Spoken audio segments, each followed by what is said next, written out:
Okay, welcome everybody. We are very excited about Saturday. We've got another pads practice on Thursday that will be very physical like the others have been. And then we'll have a Friday practice in shorts. It's very much like our Thursday practice before the game. It'll be about an hour. It'll be more getting loose, running through things and preparing for the spring game more than anything else. But it's sad that we've had so many guys out with injuries throughout the spring, but in another way it's a blessing because you're forced to coach other guys and you're forced to coach some young guys that you might not have been coaching as much if the other guys had been out here. And one of the things that we've got to do is play more people and create more depth, and that's been a blessing to help us do that. So a lot of young guys have been forced into a lot of duty. This all spring we've been out without our most experienced tight ends and most experienced wide receivers. So a lot of young people have taken snaps they probably wouldn't have gotten, and that's a blessing in itself. It's a really good freshman class, and we feel like that the transfers that we've gotten are all going to help us. And we feel like the two that are coming in here in the next month are going to help us with Zach Greenberg and Leftwich. We think they're both really good. Jakai is really a good player. He's played at this level. Leftwich is a tough 310-pound interior guy, so he can play center and guard, so that'll just add to the experience that we've got inside. We've worked very, very hard this spring on a few areas, but number one, fewer penalties. We've had too many penalties. We've got smart young people. We've got good coaches. We shouldn't have penalties. And as we've talked to them, we don't want to have any pre-snap and post-whistle penalties. That's just absolutely lack of discipline. And then most of the penalties that you have during a ball game are either offensive holding, defensive holding, or defensive pass interference. I mean, the large majority of the penalties. So you've got to cut out all pre-snap penalties, all post-whistle penalties, and then try to limit the number of holding and pass interference penalties that you have during a game. Second thing we've done is we're more aggressive on defense. We're attacking more. So we're looking at every tackle for loss and every sack, because either one of those usually change a drive. It's hard for a college team to have an 80-yard drive when they have a sack. And likewise, then you're looking at offensively who caused the sack and who caused the tackle for loss and why. Is it scheme? Is it the guy because we've had too many sacks, as we look at it as well. And then we've gone back and looked at every explosive play that we've had in the past, but also that we've had this spring. So why? How did we create the explosive play offensively? Who is it? What was the play? And also, why did we give it up on defense? Because that's another area that we've got to do better. And then we forced more turnovers this spring. That's good for the defense. Offense has got to take better care of the ball. But another area to help us win, and then special teams. We've always worked hard on special teams. We've done more live this spring than at any time that I've ever coached, because we've just got to get better and start winning games on special teams instead of being good on special teams, or as we were last year, poor on special teams. And then, as I said earlier in the press conference, the other thing is depth. We feel like we've gotten tired some at the end of games. We've gotten tired some at the end of the year. And we've just got to force ourselves to play more players. And we're working really, really hard to do that. We've had a very physical spring because we felt like there's so many young guys. They've got to play game speed this spring. They can't wait. And it has really helped. Offensively, we've tweaked a few things. We've changed a little bit of who we are. Omarion is the guy right now, as Drake was the guy this time last year. But the quarterbacks have had a tremendous competition this spring. They've been supportive of each other. I feel like either one can go in and win games right now. So it is a real competition. And Connor's just gotten better with his passing part of it every day, and Max is a good player. So both of them, we could start today and really not worry about it. We worked a lot on red zone. We worked a lot on situations. We worked a lot on the 2-point plays. Things that we know are critical now in college football. But we've had tremendous competition. We've been good against good all spring. It's been every day, it's been the best players against the best players. So when you come in as Howard Sampson and you're blocking Kamen Rucker, that's as good as it gets. So you got to get better. Or you've got Trey Green blocking Des Evans. Better be ready to play. And those guys have played at a very high level. Bo Atkinson's is having a very good spring. The interior guys, we know what Jabari Ritzie can do. We know what Kevin Hester can do. Travis Shaw's really stepped up. He has played at a very high level all spring. And he's so hard to block that he's made a difference in the middle. Amari Campbell stepped up. It's hard to replace Seth Gray, but he stepped up. We're still looking at the next 2 linebackers. We've got a group that are all a lot alike, and somebody needs to separate and step out of that group and be ready to play. And really pleased with the secondary. We're going to be deeper and I think better in the secondary than we've been. And I know right now we're better on defense than we've been. They're playing with more confidence. We've got more depth, and they're playing at a very high level. We want to thank the guys that have gone in the portal.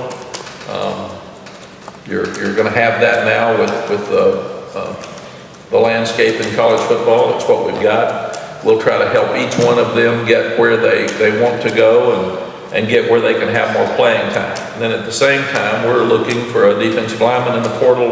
We're looking for a quarterback in the portal. And we're looking at a running back, offensive lineman, defensive back or linebacker. If one comes available, it's really good. And if they can upgrade our team, we would do that because we've got a number of spots that we can fill. So as is the case with everybody else, we're looking at the portal every day to see who goes in. And guys, we have people tracking everybody that comes in. Spring game is presented by Wagner's, and it'll be Saturday at 3 o'clock. At 1 o'clock, there's a fan fest for all the young people that want to come and have some fun from 1 to 3 before the game starts. It'll be at the Bell Tower at 1 o'clock. The parking is free. It's a free around campus, so if you want to check that out, you can go to gohills.com for garage options as you look at the best places to park for you. Weather looks unbelievable. I think it's going to be 80 degrees at kickoff with about 4 miles an hour wind. And we've had some bad rain on spring game days, so this is a blessing to have it like that. So you got 30 new guys on the roster. You got your quarterback competition. You've got all those young receivers and defensive backs that are out there. You got new young linebackers, and we're going to turn them loose and let them go and have a game. We'll probably only do extra points and field goals as a kicking part of the game because we are limited on depth, and you've got 80-degree weather. So we don't want to have the guys running that much on a Saturday because we'd like to see them play and compete at a very high level. So we want everybody to come out and support them and watch them. They've worked really, really hard. This team's very similar in attitude to the team we had 2 years ago. People don't expect them to be very good, and they expect to be good. And they're kind of going under the radar because you lose Drake.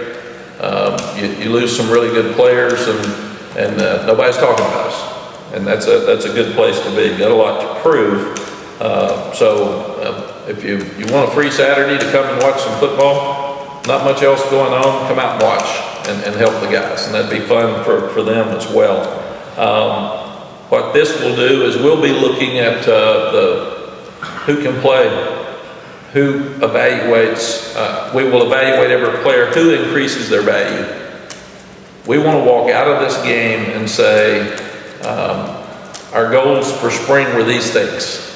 We accomplished these. We've still got to get these accomplished this spring, but this guy can play, and we're going to put him in there. And we're going to put him on the blue team. We're going to put him on the white team. But they are determined. They've obviously given impressions for coaches throughout the spring. But who can you trust? Who can play at a high level? Who's going to change a game, and who's going to win a game? Because that's what we're looking for. So there's a lot of excitement for Saturday, but there's a tremendous amount of pressure on the guys, because this is important to them. This isn't a boring spring game where you can go out there and not work. We are actively looking at who can make us better, and we have told them that every day. All of us as coaches, what's our value, and what can we do to improve our value? You as players, what can you do to what is your value? And it's our job to tell you. And we'll tell everyone on Monday. We'll have exit interviews on Monday. If somebody asked me yesterday, do we think anybody else is going in the portal? You don't know. I mean, may come up today and tell me. I could tell you no, and then somebody can come in after the game Saturday. I said last year the portal opened on spring game day. I told the coaches, if you walk by a guy at pregame meal and he doesn't look up and doesn't speak, he's gone. So it's just kind of the world that we're living in now. So what about questions? You mentioned what you're going to be looking at in the portal. You said quarterback. Is that a direct result of Tad leaving? Yes. Are you looking for someone who can come in and has a few years that can provide depth, or are you looking for something else? Andrew, it's a great question, and this is a new world for all of us. We've had a long discussion about it after Tad told us he was leaving. You've got to have 4 quarterbacks, number one. So we need another one. And then you've got to see who's available. You've got 2 that are competing for a starting job. It gets confusing if somebody wants to come in and be the starter. Do you want a young one that's going to have a chance to grow and start? Usually if a guy's leaving, it's because he's not starting. So it's not an easy task to find somebody. So that's one of the things we're saying. We're looking. So if you're looking, call us and just see who's out there. So it's just kind of open. Whoever's out there, have conversations, and then eventually see how everything fits. It is. It is. Chip and he's taking calls, and if some high school coach usually is the one that calls, and they have to be in the portal before we can even discuss it. But if somebody's in the portal and Chip knows them, then he would call them and just call out of the air, because the portal has their number on it. So you can pick up the phone and just call them. Say, I saw you were in the portal. Are you interested? You also mentioned defensive line. You've talked about the need for depth, so that makes sense. Running back, you have some guys that can't stay healthy, or you having trouble staying healthy. Is that sort of where that comes from? Yeah, so we've got to make sure running back, you can get depleted very quickly. And we've got 3, Caleb and Jordan have been hurt, so they're not available right now. Caleb will not play in the game again Saturday. So we've got to look hard at making sure that we've got 4 running backs that can play. Mack, just along those lines with the quarterback, how in the world do you navigate those conversations when obviously you're in the portal because you want a better opportunity or an opportunity to play, but it's clear you guys have quarterback 1A and quarterback 1B here. Like how in the world do you go about talking to someone like that knows there might be guys ahead of them? Yeah, Adam, it's a great question. You just have to be honest and say the 2 guys are doing well. So you would have to come in and compete for the job, but it's going to be hard because it's hard to coach 3 quarterbacks in the fall when you've got limited amount of time. So I think it's just all these things are things that haven't been discussed before, questions that haven't been asked before. So we're all learning, and we're learning about NIL, we're learning about transfer portal, we're learning how to handle things. And what we've tried to do with everybody is just be totally honest and say that these 2 guys are here, they're good players. If you want to come here, one of them has had a spring, they're ahead of you, they will probably start. If you want to come in and compete but have some patience, then we'd love to talk to you. You can stay on the portal just a little bit more. We talked to you a few months ago. You discussed the collective and how it was getting them. You had some goals. Are you at a point now where there's a lot of dudes in the portal, ranging from star-type players on down?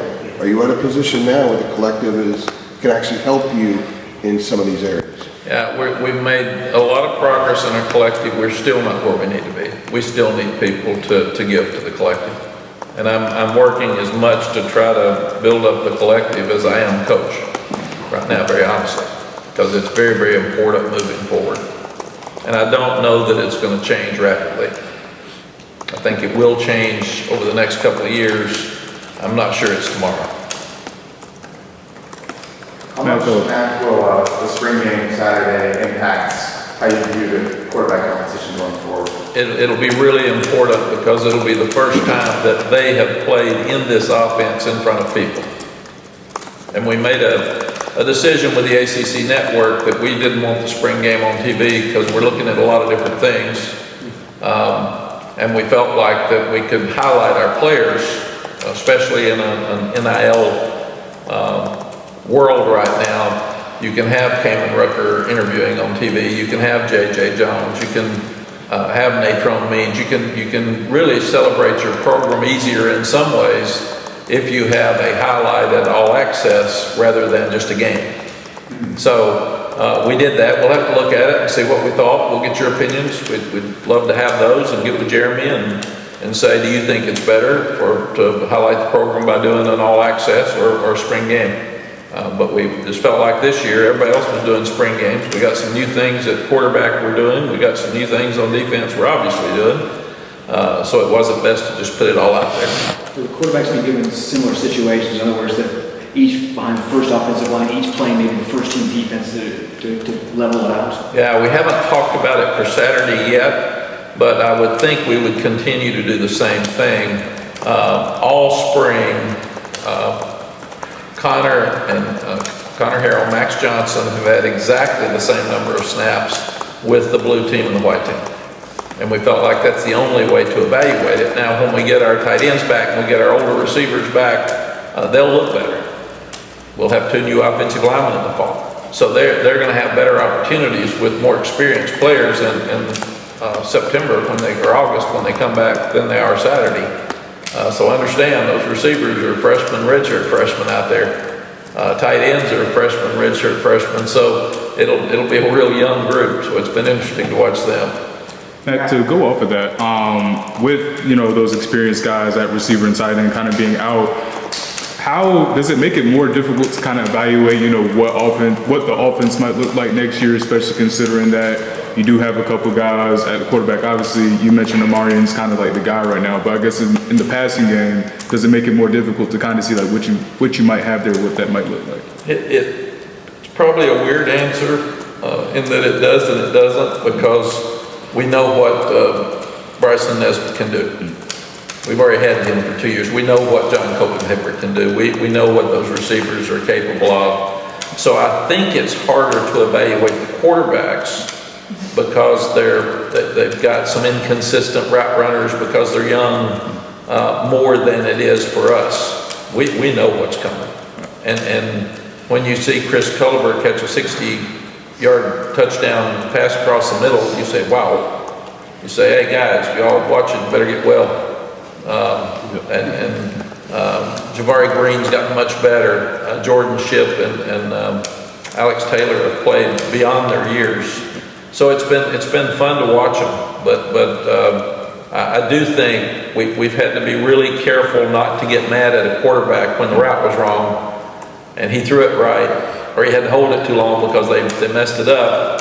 And so we've pretty much said, throw that play out, that doesn't count. And then we worried some about their confidence because they're competing so hard. What happens if 3 young guys drop balls one day? Well, we don't count that against the quarterback. So I think it's been harder for the quarterback evaluation than it has the offensive, in general, evaluation of who we're going to be and who we are. Yeah, I was going to ask a little bit, like, does it kind of change the grading process, or it's less like completion and completion, more just like a mechanical thing, or just like Chip and he's got Chip and Freddie and Clyde have coached a bunch of quarterbacks, so it's been good for them to evaluate them, and they each have an opinion. Lonnie Galloway played the position. He's our passing game coordinator. All of them have input. And right now, they would tell you that they feel good about both going into Saturday. So, and that's not everybody says, well, you're going to say that to keep them here. It's really not. I mean, it's funny. We were discussing the other day, Sam probably had the lead going into fall, but Drake and Jacoby, Criswell were neck and neck leaving spring game. So this will be interesting to see how we feel walking out of the stadium on Saturday, because they both have a tremendous amount of pressure. I mean, they do. They know everybody's watching, and again, we'll see if we're just going to play them with blue team Saturday, or will we play them with blue and white, because Michael Merdinger would be the other quarterback. Mack, is there a position group that you want to see do well on Saturday that might make the coaches feel, outside of the quarterbacks, that might make the coaches feel better about that group? Yeah, I'm really looking at, I want the offensive line to continue to show what we've seen this spring. They've been more physical. You know, you got 2 tackles now, they're 6'8". I mean, we look different. Willie Lampkin's really stepped up. Austin Blaski's done a good job in the inside, and Malik McGowan's done a really good job. It's the first time he's been able to play much, and he and Adorno are fighting, really, and Zach Rice are all fighting for that other guard spot right now. So it's been interesting competition, and we're really excited about Aiden Banfield. He's a true freshman that came in. He's about 290, and he's looked really good. So it's been fun to watch him. I also want to see the linebackers. We've got Power, who's played a lot, Amari, who's played some, and then the other guys haven't played. So I want to see them play. That's why we got to tackle Saturday. And we've got to turn loose and let them go. It's going to be like a game for them. We may take care of Omarion for some plays early in the game because he's been hit enough. Powers played enough. We'll take care of him some. Everybody else got to play. And we'll turn them loose and let them go. And we've got new corners. You know, you look at Elijah Huzzy's back at corner, but you've got some new guys that have come in and haven't played very much. You've got some new safeties. A couple of safeties will be out there in a gold jersey, which means they can't tackle, but we still want them to get every middle rep and have to run and put themselves in the right places, and then we'll just blow the whistle if they would have had a collision or pull it off. I'll kind of control that on the field, but I think those are linebacker, secondary. We've got to get better in both those areas, and offensive line. Coach, you talked about just the importance of Heals for Life and the NIL collective in terms of, you know, being able to recruit, go into transfer portal, draw guys here. What is the role of that in terms of retaining players, especially you look at Amari Hampton, for instance? Yes, the first thing you got to do is make sure that you can retain your roster. So that's the first thing. And we're trying to sign players that we feel like will not leave here. They like the school enough, they want the education, that if they weren't going to take a lot of money in the first place, then they're not going to take money after they become superstars. Just like Kamen was not highly recruited. Ced Gray was not highly recruited. They weren't offered Power 5 scholarships when we offered them. Omarion was very highly recruited. So you want to take guys that love it here so much. That's why we try not to talk somebody into coming and recruiting. We try to educate them on who we are, and then they need to really want to come here and be passionate, and we tell them. And we don't want you to come here if you're going to leave when you have a great year. So we're really talking to them about a 40-year decision, not a 4. And it's working. This freshman class, they have done an amazing job of doing everything right, and we like what we see, and your accountability off the field carries over to on the field, 100%. And we've said, be on time, do what you're supposed to do, go to class, give us 100%, or we can't trust you. And that's part of all of us with our value. If we're going to be lazy and not show up for work, then we're not going to get to keep our job. And that's no different from them. They're just teenagers. They're just young people. But absolutely, retaining your roster is a huge part of college football. One of the mistakes that was made is if you take NIL, the intent was right. We didn't have any guidelines, so we got to get that fixed. Transfer portal, the intent's right, because if you've got some guys, we've got some guys that aren't playing as much as they want to, they ought to have a chance to go somewhere else if they want to. And that's fair. I got that. I hate it when a guy transfers 5 times and, you know, it gives a guy an out when he needs to fight through some things. That's the question mark. But I do think Joe Burrow would have been a third-team quarterback at Ohio State his whole life, and he wins the Heisman. So you look at some of those situations, I'm okay with the transfer portal. I'm okay with guys making money. The combination of the tampering with NIL and with the transfer portal is really, really dangerous, because you shouldn't be buying people off other people's teams. And that's what's happening, and that's the sad part. That's where it's not good. Yeah, and just building off of that again, you know, you talked about kind of tampering and, oh, these schools are offering Drake, for instance, this much money to go and transfer there. What is the importance then for you guys in terms of your value proposition to your players, like with Heels for Life, again, and retaining people? Yeah, I'm fighting really, really hard with Heels for Life to make sure that our players have a fair shake with NIL. I don't want them just to stay here for money. I don't want them just to come here for money. But I also think it's very unfair of us to ask them to compete and us not try to help them when the rules say we can help them. So it was funny, I might have mentioned this previously, but I went on a Nike trip, and Nike executive got up, and the first thing he said was, college football has never been in a better place. And it kind of took me back a little bit, and I was like, really? And he said, crowds are better, TV ratings are better than they've ever been. We're starting a playoff. We're the only ones that haven't had a playoff like everybody else in sports. We're having a playoff. There's so much excitement. Kids are getting paid. Some of the kids need some money, and they're being taken care of for the first time in their history. Transfer, if you don't like what's going on, the setup is better than it's ever been. And I think that's true. And it kind of got me when I thought about it, but we sit and gripe about the things that we don't like and aren't working, but a lot of it's working and the rest of it's fixable. And I think that's the thing that got me when I came back to the players and said, yeah, you're playing at maybe the best time to ever play. I mean, I made $15 a month. That's what I had. There wasn't any cost of attendance, there wasn't any academic stipend, there wasn't any parking paid for. And I love that they called it a laundry check, $15 a month, and I waited for it, because if I was going to have a date, that's the way I took her to the movies, with my $15. So things are good, and we've just got some things we've got to get fixed around all of the wonderful things that are happening, and not be so negative about it. Regarding the spring game, do you guys have your plan, exactly how many live snaps you're going to go, how you're going to lay that out? And if not, what is the percentage, so people will know and will know, and how much of it's going to be full contact? What we've been doing is we've been having about 15 to 20 thud plays with the older guys, the Omarion and the Power.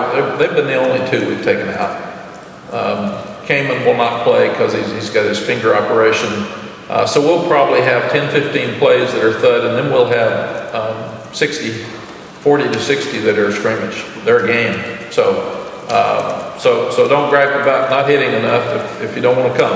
I mean, you can stay at home without bitching, but don't gripe, because these are facts. We're going to play football. We're going to play football. Coaches are going to be in the press box. Coaches are going to be on the sideline. ACC officials. We will have a game. And we're going to have pre-practice like we're going to have pre-practice at Minnesota, pre-game, and then we're going to go. So there's hotel and everything? I'm sorry, no, we're not going to go to the hotel. And we're thinking about, we may have the bell tower walk. We'll tell the fans if we do, because just the freshmen haven't done it. But we're looking at that as a decision here the next couple of days. Mack, I'm doing this story on Caleb Cross. How has it been working with his schedule with baseball and working with Coach Forbes to manage his workload so it doesn't get completely overwhelmed? It's a busy time for him. Great question again. Number one, I'm so proud of Coach Forbes and what they've done. I was able to go watch some of the Notre Dame game, and we're playing good. I'm excited for him because I really like him, and he's a tremendous coach. And I saw Coach Fox at the game, and it was fun to see him there. And he's so proud of what Scott's doing as well. Number two, we have 2 or 3 guys that they're interested in. Timmy Lawson blew his knee out last year in high school, or he would have played, he probably would have stayed and been in high school this spring because he had a chance to win a state championship, but he's a guy that will probably play baseball in the future. And Barry Green's a really good baseball player, so he may look at it too. Our agreement with baseball is you have him in the spring. If he has some free time and he wants to come over, and he's been at a couple of practices where he's actually practiced. We haven't let him hit because we didn't want him to get something banged up and it affect his ability to play baseball. But we think he's really good. He's got a chance to be the starting star. And he played so well in the bowl game, and he's a difference maker when he's out there. And you can only have your rule that as an athlete, whatever our guys, the time that you can utilize them during the week is the same with baseball and football. So if you get 20 hours a week, it's 20 hours with both sports. So we can't take him extra and if he's got a game or if he's practicing, compliance has to sign off on exactly how many hours he's working per week. And he can't come over and volunteer for us, which is kind of strange. So he can come to practice and watch, but if he practices, it has to count in his number of hours per week. So it's 20 hours combined between football and baseball. Yeah. Has he practiced this spring? Yeah, I think Jeremy, he's had 2 practices, maybe 3. I want to say 3. Yeah. I want to say And we just put him in a yellow shirt like we did the injured players because we didn't want him hitting. But he's jumped out there and looks like he hadn't missed a beat. And then our agreement would be that we would have him all summer and that we would have him all fall, obviously. And then they have him in the spring. So basically, as soon as their season ends, he's popping up in the football. He's back here. He would not. Some of the guys on the baseball team will play summer baseball. He wouldn't be able to do that. He'll be with us immediately after the baseball season. Mack, with one punter on your roster, would that be part of your portal wish list at all? We're looking at preferred walk-ons in the portal for punters, and we also have another punter coming in, Asada, and he'll be here in a month. We'll be a better team on Saturday afternoon at 7 than we will be kicking off because we'll be healthy. Mack, you mentioned earlier on about we'll go down to the radar this year, but you've been here 5 years. I know probably NIL and the transfer portal has interrupted building that foundation. But the last couple of years, you said we've been that close. What was your definition of that close? Winning an ACC championship, getting to play for a national championship. What was that you thought you were very close to? And you may not know until halfway through this year whether you're in that same situation. Yeah, I think it's all the above. You win a Coastal, you got a chance to win an ACC championship, and we did that. We're 6-0, we're 10th in the country. You got a chance to make a run at the national championship, and then we lost some games that I thought we should have won. And is that on the coaches? Absolutely, 100%. Is that on our players, and they've got to step it up? Absolutely. I mean, it's all of us. You can't go out there and blame somebody. It's all of us. We all work every day together. But we want to be relevant, Art, and we are. We're a factor every year. We're a team that they look at in the top 3 or 4 every year in this conference, and that's relevant.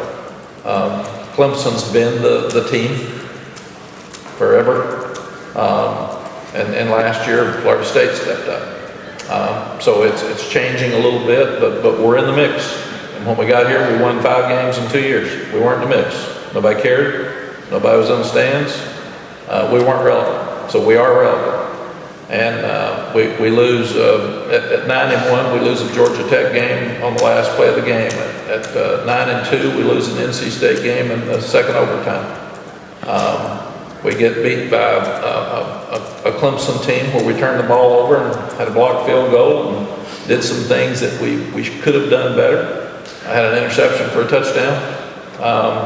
And then we go play Oregon, who's a top 15 team and a great team last year, down to 19 seconds. So is that relevant? Absolutely. Have we got a chance to be good? Absolutely. If we'd won 3 of those games, maybe we'd play for a national championship. So we are close. We're really close. And that's the thing that every focus we've got is to take what we've accomplished, where we are, be very, very critical in our evaluation of what we haven't done well, and step up and get that done so we can take the next step. And I wanted to ask you about Des Evans, who's obviously at this point, one of the older guys on the team. We were talking to him the other day, it sounds like he really knows, how he wants to play defense and what he kind of wants things to look like. How different is he now, compared to even last year, or maybe even 2 years ago? Yeah, Jeremiah, I should have mentioned him earlier. He has had a great spring, like Travis Shaw. He is all over the place. He's been impossible to block. I feel like you look at Cameron Rucker, you look at Des Evans, you look at Bo Atkinson, and then we got to find some more guys. Jacoby Cowan's been hurt all spring. He could be in that mix. And then you start looking at inside. Javari Ritzie got a little hurt, but he's really been quick, and he's better with what we're doing defensively right now than he's been. We said Travis is just, they can't block him. In fact, we've added a stat is who is forcing penalties, who is forcing the offensive line to hold them. And that's a great thing. Don't gripe about being hold. Show it where it's obvious enough the official has to throw the flag. And Travis is just one of those guys that they hold all the time because he's so big and so powerful. And then you've got Kevin Hester in there, and then you got a couple of young guys. But we should be good enough there to be a huge factor up front and do a better job stopping the run than we've done. Yeah, and then kind of going along, just to go along with that as well, I guess kind of with Des, do you feel like there's another kind of level for him? Because he was saying as well that, the goal is to be a first rounder in the draft and everything. Do you feel there's another kind of step for him to go? Yes, he is, at times, he's shown that he can be a first rounder. It hadn't been as consistent, and he was doing so well 2 years ago when he got hurt against Pitt, and that really set him back, and he missed spring. But he is showing evidence this spring that he can be a high draft choice. He's just got to do it all the time. Mack, how has Dre Boykins been coming back from the injury? It's another great question. Dre's out there. He's a guy that's doing everything right now except hitting. So I don't know what he'll do Saturday, but we're playing him a lot at safety. So we've really got some talented safeties. When you start looking at Jakeem Harris and Stick and Will Hardy, and then you look at the young ones, then you see Dre can play star or safety. He's a tackler. He's a tough guy in space. So I'm really, really proud of him. He loves football, and that's a huge part of his life. When he got hurt, I really worried about it. He was so down. And his birthday was the night that we had the South Carolina game in Charlotte. So we actually FaceTimed him from the locker room. But it was hard on him. It was a really hard fall. And he and Power were so close, but Power had to pick him up. And now to see him back out there, and I've encouraged the doctors to let him do as much as he can without getting hurt.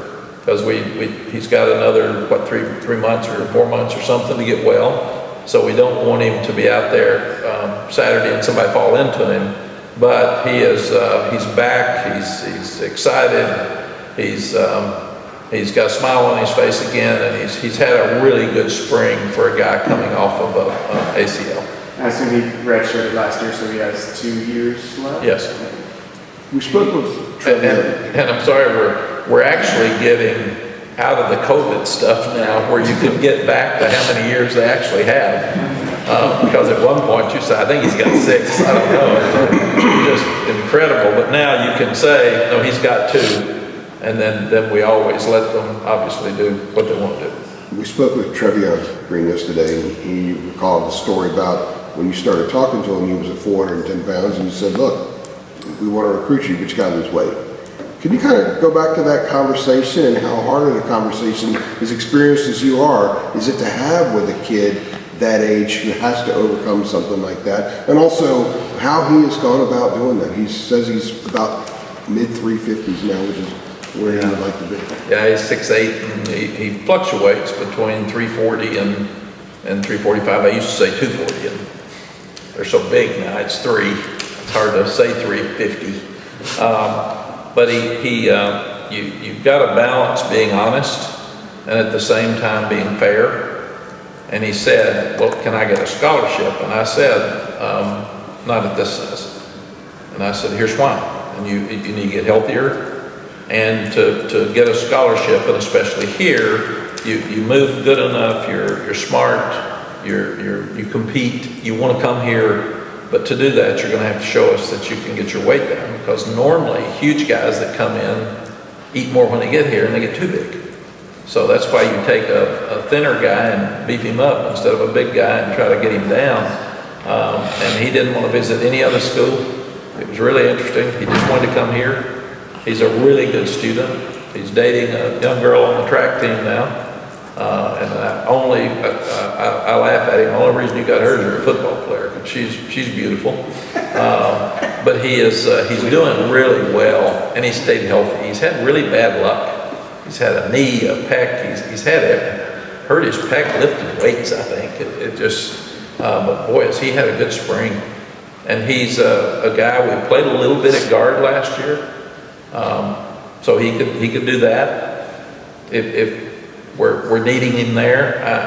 I'm really impressed. I'm pulling for him, because nothing has happened good for him since he's been here on the field. He's just been hurt the whole time, and he's gotten knocked down a few times, and he's twisted that knee a couple of times. And he just gets right back up and goes back to work. So he's one I'm really pulling for, because he's such a special young guy. If I can add, you struck me as someone who has a very healthy perspective about kind of what his path and where he is right now, especially with what you're talking about.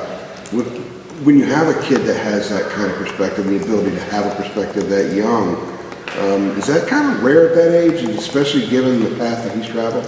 It is, and that's what we were talking about. That's why we've got to recruit guys like that want to be here. He hasn't ever mentioned NIL or any. I just want to play, coach. I want to help. And that's the way these kids are.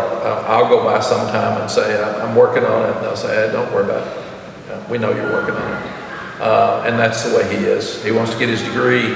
He wants to play great for us. And he'd love to have a chance to be an NFL player. And it's fun to watch him. Like I said, we look better getting off the bus right now than we ever have with those 2 6'8" tackles. All right.